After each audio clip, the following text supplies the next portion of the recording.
ইমাম ভুল করলে মুক্তাদি কি বলে লোকমা দিবে, সুবহানাল্লাহ নাকি আল্লাহু আকবার?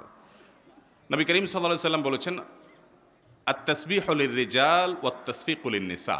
ইমাম যদি ভুল করে, পিছনে মুক্তাদি পুরুষ যদি লোকমা ধরে, ভুল ধরে, তাহলে সেক্ষেত্রে সে সুবহানাল্লাহ বলে উঠবে।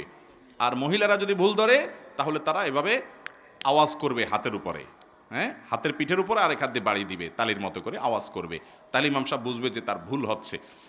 সুবহানাল্লাহ বলবেন যে এটাই এই জায়গায় যুক্তিযুক্ত, কারণ সুবহানাল্লাহ বলা হয় আশ্চর্যজনক কিছু দেখলে। আরে দ্বিতীয় রাকাতে ইমাম সাহেব বসে কথা, হুজুর দাঁড়ায় গেছে, আশ্চর্য কথা, সুবহানাল্লাহ, এটা এই জায়গা। আল্লাহু আকবার তো বড় কিছু অর্জন হলে তখন বলতে হয় কি, আল্লাহু আকবার। ইমাম সাহেব বসে নাই, না বসে দাঁড়ায় গেছে, আপনি বলেন আল্লাহু আকবার, মানে বড় কিছু অর্জন হয়ে গেছে, আসলে কিছু অর্জন হয় নাই। এই জায়গায় বলতে হবে কি, সুবহানাল্লাহ। বেশিরভাগ লোকই আমাদের দেশে দেখা যায় লোকমা দিতে গিয়ে কি বলে, আল্লাহু আকবার, অথচ বলতে হবে সুবহানাল্লাহ। চুল কালার করে এটা উত্তর গেছে।